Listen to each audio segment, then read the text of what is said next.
Hello everyone. Welcome to the Voices of Artist podcast. I am your favorite host, Precious Owoko. Today we have an amazing guest. I know so many people have been having issues with their nutrition, your diet, and all that. Today we have Rhodah in the podcast. And she's going to tell us about nutrition and everything that you need to know about nutrition. Previously, when somebody would mention malnutrition, the image that would come to mind is that of a very wasted child in Turkana. Okay. But that's not it, yeah? Nutrition has changed now. Malnutrition has changed faces. It's in terms of overnutrition, obesity, weight loss, and we also have an upcoming thing which is called hidden hunger. Most importantly, she will be addressing weight loss and weight gain. So remember to like, subscribe, and comment to our YouTube channel. This is the Voices of Artist podcast. So Rhodah, yes, you can just tell our audience who you are and what you do, because I might have not mentioned everything that you normally do. So you can just tell us briefly, who are you and what do you do? Hello everyone, my name is Rhodah Achoki. As she has already mentioned, I am a clinical nutritionist, having trained and been certified by the Kenya Nutritionist and Dietitians Institute to practice nutrition. Okay. I have also then gained my bachelor's degree from Kenyatta University, and currently, as we speak, I am enrolled in a master's program in public health. All right. My main goal is to give nutrition education to people and to educate them and to also correct and debunk myths that are already existing. We may also think that having gone through school, we have an idea of what good nutrition looks like, but really there are many little lies that sneak into the truth and make people practice poor nutrition. So is this something you've ever wanted to do since you were young? Because I remember when I was young, I used to say, when I grow up, I want to become a doctor, but I didn't. So is it something that you wanted to do from the time that you were young, or is it a passion that you just developed with time? It's quite a funny story, really. I also grew up thinking I wanted to be a doctor. My father made sure from the moment I knew how to speak, he always told me that you will be a doctor. So I grew up really thinking I'd be a doctor. Then when I was 12, in grade 8, when I was 12, I remember watching a medical show. And funny story really, but true, I remember watching this surgeon opening up a cast on a patient's leg. The patient had a broken fracture, but had constant pain. And so when he came to the doctor on opening the cast, you will not believe what was inside. Maggots. And on that very day, that's how I got so scared, and I thought, well, I would want to do something related with health, but because then medicine doesn't look so attractive anymore, I will now be an alternative doctor. Nutritionists are known to be alternative doctor. What do I mean by that? I mean, instead of treating an already sick patient, we are promoting good health through good nutrition. So in such a way, daktari wa chakula. That's good. So with increased literacy, many people are increasingly aware of good nutrition. That's true. So do you think malnutrition is still a problem? Unfortunately, yes. True, what you have said is true. We have, the government has tried to incorporate nutrition education in schools. We have children as young as 10-year-olds in school learning about good nutrition. We have emphasized campaigns talking about lishe bora all over. You would see posters hanging all over. But really, awareness does not really mean that access has been tackled. So just because somebody knows how they should eat does not mean that is how they're really eating. So then nutrition or malnutrition still is a problem. Yes. And we also realize that over time it has morphed. Previously, when somebody would mention malnutrition, the image that would come to mind is that of a very wasted child in Turkana. Okay. But that's not it, yeah? Yeah. Nutrition has changed now. Malnutrition has changed faces. It's in terms of overnutrition, obesity, weight loss, and we also have an upcoming thing which is called hidden hunger. So can you briefly explain to us, because actually this is my very first time to hear about hidden hunger. Okay. Yeah, okay. so can you explain to our audience what is that hidden hunger? Sure. So when we say somebody's hungry, we expect them to have a certain look. Yes. I mean, you're not happy, you're just looking. You're moody. Yes, you're yes. sad. I mean, you're hungry. Yeah. You're not in a good state. Okay. But then now hidden hunger is where you have deficiencies that cannot be seen when we look at you. So we have people who are looking well, healthy, but really, if we are to analyze their blood, we will realize they have deficiencies in micronutrients. Okay. Now, micronutrients are things like vitamins and minerals, yeah? These are elements that we find in fruits, in vegetables, and we realize that in Kenya we still have many people who are living below the poverty line. All right. So what happens at the end of the day? The little amount of money they have is what they're going to use to buy the cheapest available meal, Yes. but probably rich in energy. Talk about staples like rice, like ugali, maize flour. Yeah. Talk about the staples, potatoes really. Yeah. That's just full of carbohydrate. But at the end of the day, they are full, but they are lacking in minerals and vitamins. Yeah, okay. And that brings about deficiencies. And you see, these elements are not just simple micronutrients. They affect you. For example, vitamin A, maybe you've had it promotes better eyesight. Yeah. In children, iron deficiency brings about cognitive maldevelopment. Yeah. We talk about things like scurvy. Yeah. Scurvy, lack of vitamin C. You have bleeding gums. So you see, these are still forms of malnutrition, but which are hidden. Yes. Yes. And the form of malnutrition that people tend to ignore or tend to overlook. Yes, Because someone exactly. will just say, I'll just prepare my rice, my fried rice, and eat because I'm Yes. hungry, Yes. and then I'll just sleep. As long as You're full anyway. Yeah. I mean, you're full anyway. Yes. And the problem then is, you see, I like an example. There's somebody who talked about how malnutrition, this form of malnutrition, could be likened to climate change. Okay. We are currently seeing changes in the climate. We are talking about floods, drought. These things did not happen overnight. Okay? Yes. So if I cut a tree today, I don't expect to lack rainfall tomorrow, but over a period of time. So today you'll have your rice, you'll have your potatoes, Yes. and you're fine. I mean, you're full anyway. You're going about your normal life and nothing has happened. But over an extended period of time, then your body starts to beg for these elements. Yes. Then you can finally see you have been lacking in these essential nutrients because of the poor diet. Okay. So can you tell us a bit about poor dieting? Because there are people who think poor dieting is, funny enough, some people think poor dieting is eating less food. So can you just talk about Thank you poor so much dieting? for saying that. Yes. So in diet, more important than quantity is quality. Okay. Okay. So, for example, if we have two people, one eats a plate full of rice. Let's use rice as an example, and then we have one who eats a half plate, but which has some vegetables, some rice, and some protein. Yes. So then, is quantity an issue here? Because you might argue that one is not full. Okay. Yes. But the one who ate half of a plate got more nutrients really than the other one who just had a full plate of rice. So it's quality over quantity. Yes. Okay. And that is and also if I am to add on to that, we nowadays have busy schedules. I don't know about you, but I realize that I have to be so intentional in what I eat because of what I think is a busy schedule. Yes.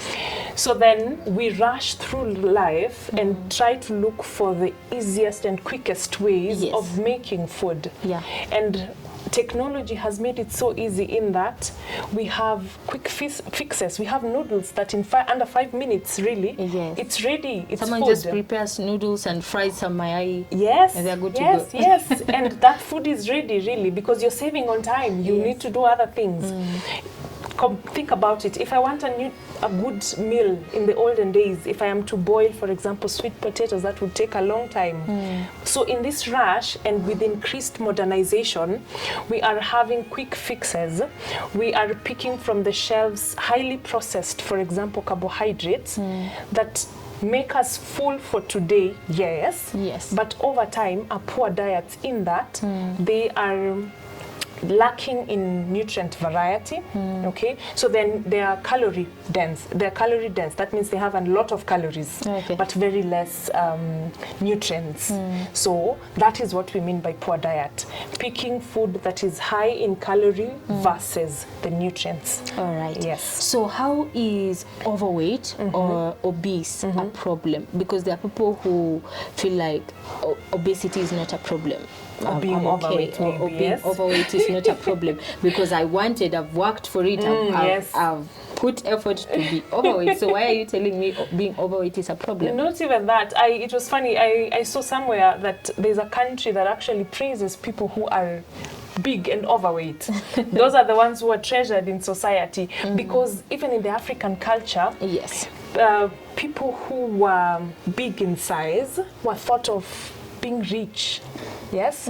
Yes, because you look at somebody and think, oh, they must be eating well. Otherwise, how would they get to this size anyway? Yes, but you see, then we've talked about how we are having poor diets, high in calorie, less in nutrients. And these are the diets that get us to being overweight. Yes. Okay?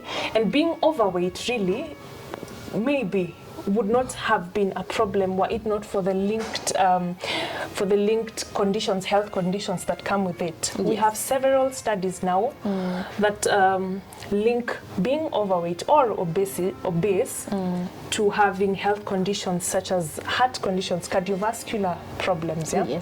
We are having insulin resistance, increased insulin resistance, even amongst young people. Diabetes. In the olden days, we'd think diabetes is for the old people. Not anymore. We have young people who have diabetes type 2. And that is because of the lifestyle that we have, the food that we take. We also have issues like, there's this term, it's called a metabolic syndrome. It's a combination of diseases, So where you get that over time, your body is insulin resistant. As a result, you're still overweight, then you're having high blood pressure. As a result, you end up having a kidney problem. So you see, it's interconnected. It's a cycle. And that is why then obesity is a problem.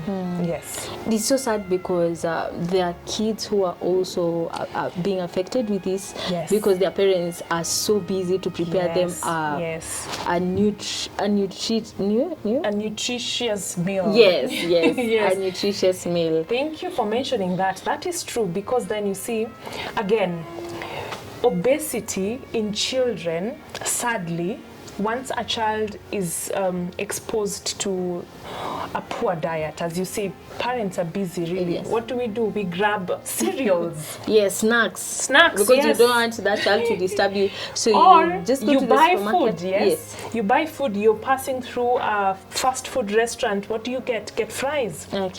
Get sausages, get fried chicken. The baby's full anyway, and they like it anyway. It's yummy food, And they have then associated good meals as not good, how do we say, nutritious meals are not good meals. There's a famous fast food company that calls fast food for the children happy meals. I mean, it's happy. When you're happy, when you're celebrating, what do you then eat? Fast food, So, and obesity in children, unfortunately, manifests even later in life. There are studies which have also linked poor child nutrition to later problems like cardiovascular diseases, like diabetes later in life. So yes, good nutrition should be emphasized within the family from childhood all the way to adulthood. Okay. Yes. So would you recommend the current growing trends of diets promising quick fixes? Well, no, I wouldn't, and this is why. Yes. Now, these diets, they're called fad diets. They're quick, and I'm glad you have said that it's a trend, really. Yes. A trend then is something we do for this while. Once we think it's lost its fashionality, then we get something else. Yeah? Yeah. So yes, and with also increased use of the internet, we are having people sharing ideas from all over the world. Yes. Talking about, I did this for 30 days, look at me. Yes. I drank this tea for 10 days, lost 10 pounds, lost, you know? And they seem attractive. Yeah. But the problem is then, anyone is sharing information, not professionals. Yeah. Yes. So it means whatever information is being shared, the credibility of it all cannot be ascertained. Yes. Yes. I mean, I could just sit here, lose weight because of, maybe I'm exercising and I've lost weight, then I'll come, but it's a business. I'll come tell you I'm selling slimming tea. Yeah. Yes, then you will be thinking, okay, fine, once I take this. So the problem with this fad diets is that they promise quick fixes. But if we are to be honest, one does not gain weight overnight. Okay. So to address then this increase in weight, we cannot fix it in 10 days. If you have gained weight for a whole year, for example, Yes. how really is it possible to lose it in 10 days? It's not possible. Yes. So if we are to effectively address the issue of overweight, we should then focus on a long-term solution. Yes, not the quick fixes. And we've also known that, or over the scientific field, there's a word called weight cycling. So this is where you lose weight, you do a detox for 10 days, Yes. and because you have really been on a strict calorie diet, you in fact lose weight, yes. Yes.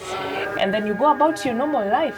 Nothing has changed, and the weight comes back anyway. Yes. So you're stuck in this cycle where lose weight for 10 days, gain it Gain again. It's not sustainable. Yeah, Yes. I remember I've seen a video where someone was making fun. They had gone to the gym Okay. for 1 week. Okay. And then after the 1 week that they are just done with gymming, then they're coming back to eat like they are revenging Exactly. for the... Yeah. Exactly the point. Yes. We also have this diet. It's really gained traction. It's called the keto diet. So it will be interesting to note, maybe, I don't know, have you heard of the keto diet? Not. So the keto diet Yes. really emphasizes a diet high in protein.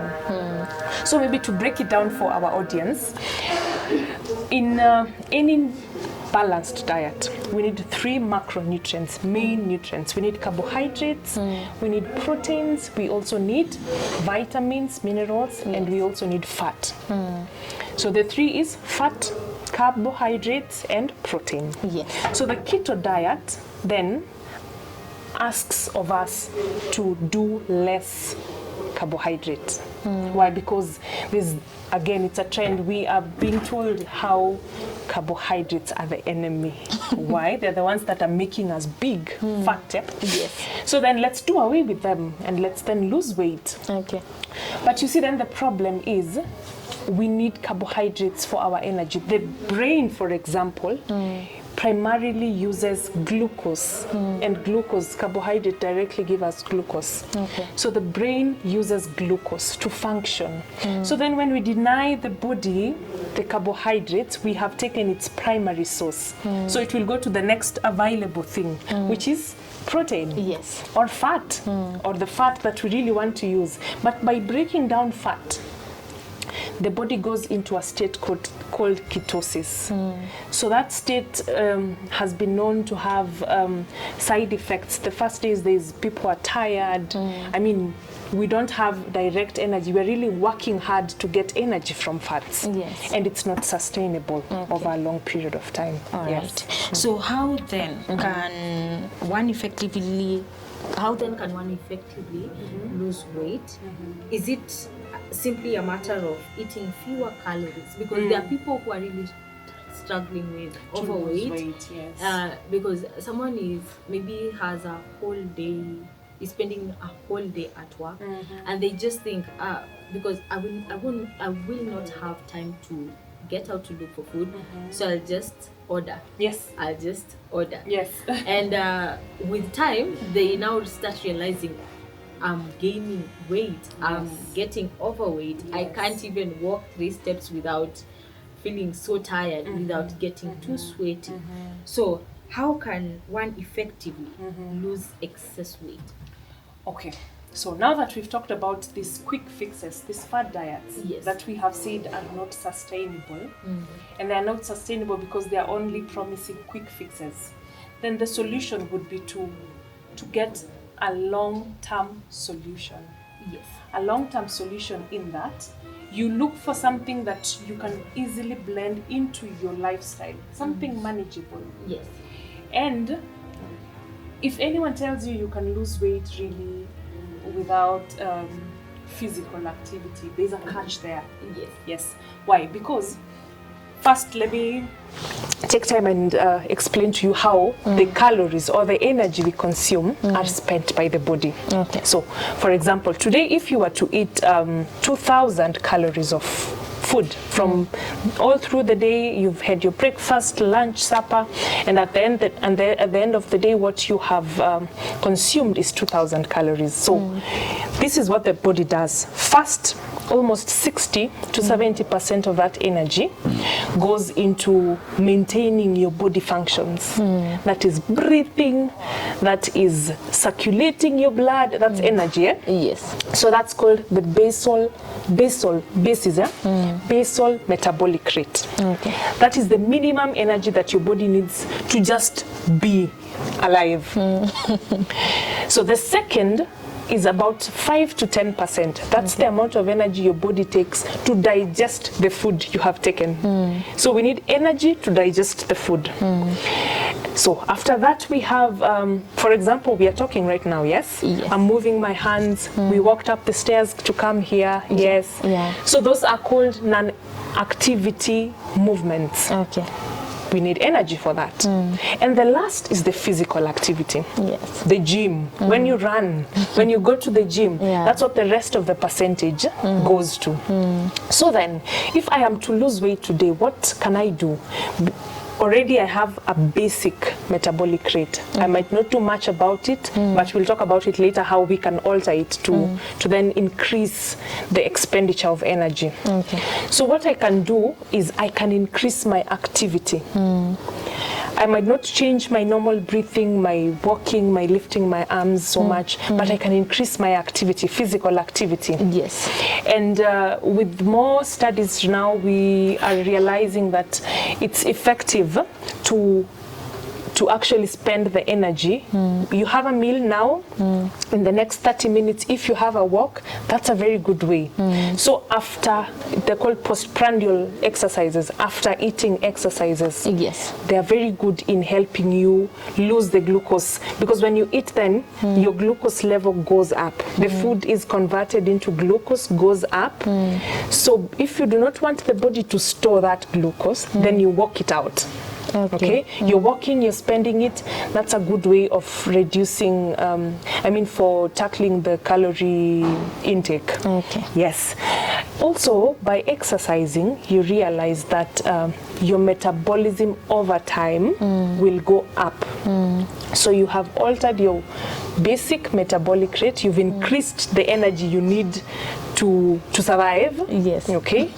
You've also increased the energy by doing physical activity. So then if you took in 2,000 and you spent it all, you will maintain your weight. Okay. So if you want to lose weight and you then say, I need 2,000 for my normal living, but I want to lose weight because I'm overweight, so I'm going to reduce my intake by, for example, 200 to 300 calories. So you are in a slight deficit. Yes.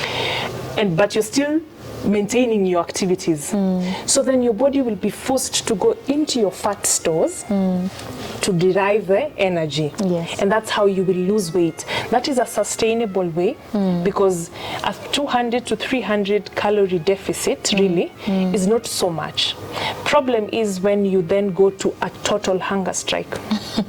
You're not eating. We have people doing that. Yes. I am going to stop eating altogether. As you say, the problem is you go to the gym, you work out, you're doing this extreme diet, you come back, what do? You eat more. Yeah. And you regain it all back. And when you stop eating altogether as well, your body panics. Your body thinks, okay, we are now in starvation mode. And because your body is so clever, what does it do then? It reduces the metabolism rate. Okay. So you expect to lose weight, but your body is saying, no, we are not going to let go of these fat stores because we don't know if you're going to get food tomorrow. So it holds on to the fat that you badly want to lose. Yes. Yes. Is there anything you'd like to add on that? Maybe it's to encourage anyone really who is interested in better nutrition. It is a good thing that there's increased awareness in good nutrition. We should, however, then be keen and take time to find out the sources of the information we gather, especially on the internet. Yes. The credibility, make sure you know whoever is giving the information is a credible source so that you act on it. Yes. It is also important to tell anyone really that good nutrition does not start when you're an adult. It starts from childhood. Yes. All the way from infancy to adulthood, good nutrition should be emphasized. Like we said, it's like climate change. Slow changes over time become big changes. Yes. So good nutrition all the way from childhood to adulthood is good. Okay, Yes. so I like the way you have mentioned the part of walking, because there are people who don't love walking and they don't know. Like walking can save you a lot from going to the gym, because if you don't like going to the gym, maybe you are that person who you feel like, I'm not a gymmy person. You can walk, you can run, you can swim. The secret is picking an activity that you enjoy. Yeah, you can also dance. Yes, right? yes, true. We have dance groups that really have helped people lose weight. So find extra activity apart from your normal routine. Find something extra that you can do. And if you like it, then it's likely to be sustainable. Okay. Yes, it's you. I mean, if you don't like swimming and you are told you have to swim to lose weight, you are likely not to push through with it. Sure. But if you like dancing, it's something you can do any day, any time of the day. And we are then encouraged to aim for 30 minutes a day of extra activity. Okay. Moderate. You don't have to push it in terms of intensity. Just moderate activity. Be it walking, brisk walking. Take a walk, 30 minutes. Take a friend with you, Have a walk. If it's swimming, swim, 30 minutes. 30 minutes might seem like a short time, but it saves you. It saves your life. Yes, true. Yes. We have learned a lot from what we have discussed so far, and I know we will learn a lot, especially in terms now of gaining weight, because there are people I know they want to gain weight. Okay. Yeah, because today we were really focusing on people losing their weight and obesity and all that. So what is your parting shot? My parting shot would be, let's use good nutrition for healthier lives.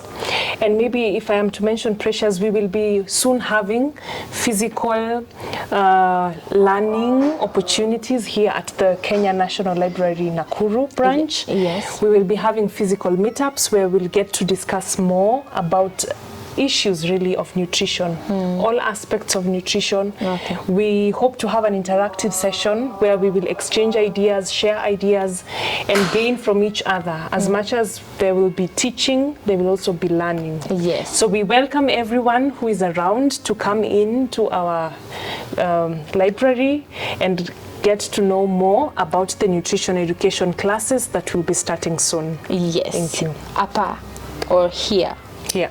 in American Spaces. Yeah, my people, you have seen, you have heard, your nutrition is your wealth and it is your health. So make sure you eat well, make sure you eat a balanced diet. Till next time, it has been an amazing session. Voices of Artists podcast here in American Spaces, Nakuru County. I am your favorite host, Precious Owoko. Bye.